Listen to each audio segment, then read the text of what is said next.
Assalamualaikum warahmatullahi wabarakatuh. Salam sejahtera bagi kita semua. Kali ini kita akan mempelajari materi perkuliahan MSDM Internasional.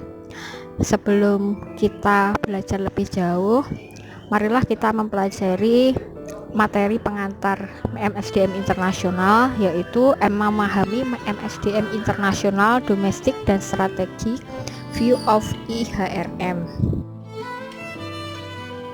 Pengertian MSDM Internasional menurut Morgan mendefinisikan manajemen SDM global sebagai pengaruh yang mempengaruhi di antara ketiga dimensi aktivitas-aktivitas SDM, tipe-tipe karyawan, dan negara-negara operasi.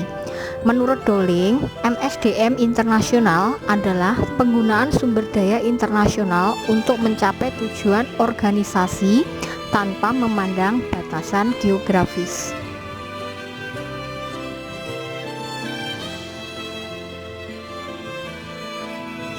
Perbedaan MSDM domestik dan internasional, terdapat 5 hal yang mendasar.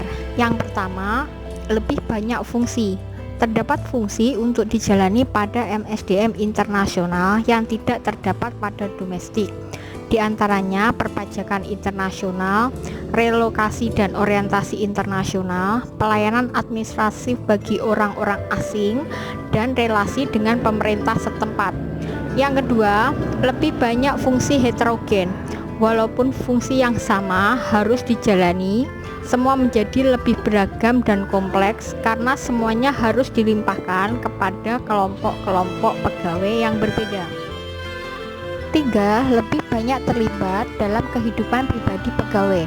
Dengan adanya nilai penting transfer pegawai internasional bagi perusahaan multinasional, seleksi, pelatihan, dan manajemen untuk orang-orang asing seringkali melibatkan derajat keterlibatan lebih tinggi dalam kehidupan pribadi pegawai, misalnya pemukiman, sekolah, dan lain-lain. Yang keempat, penekanan yang berbeda.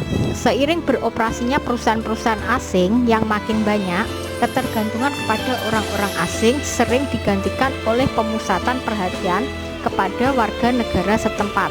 Hal ini mengakibatkan perluasan manajemen seperti staffing, kompensasi, serta pelatihan dan pengembangan, mengingat bahwa fungsi-fungsi tersebut berbeda pada budaya-budaya yang berbeda.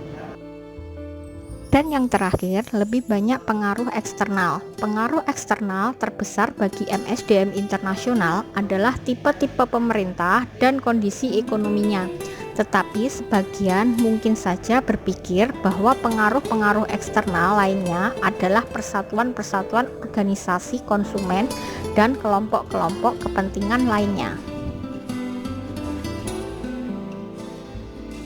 Variabel yang memoderasi perbedaan antara MSDM domestik dan internasional. Yang pertama, lingkungan kebudayaan.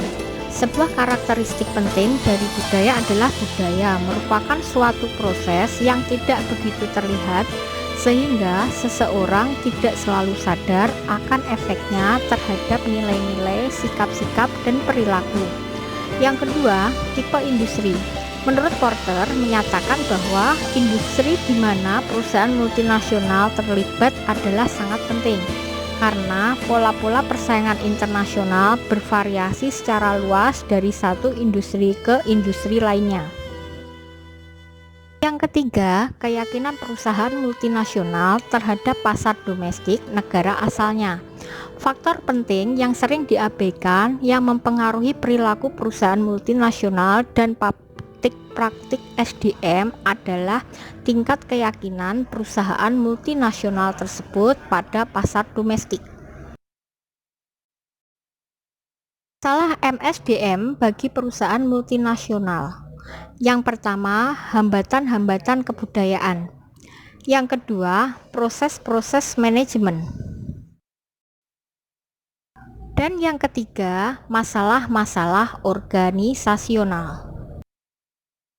Untuk mengembangkan pandangan internasional yang seutuhnya, manajer SDM internasional haruslah 1.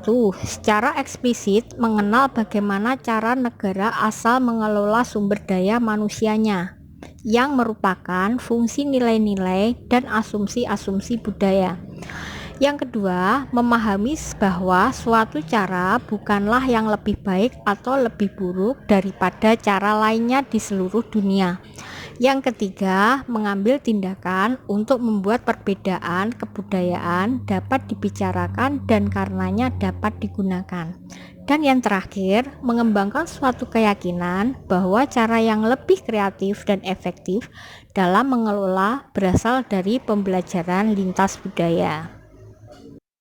Sekian materi pertama perkuliahan MSDM Internasional. Sampai jumpa lagi.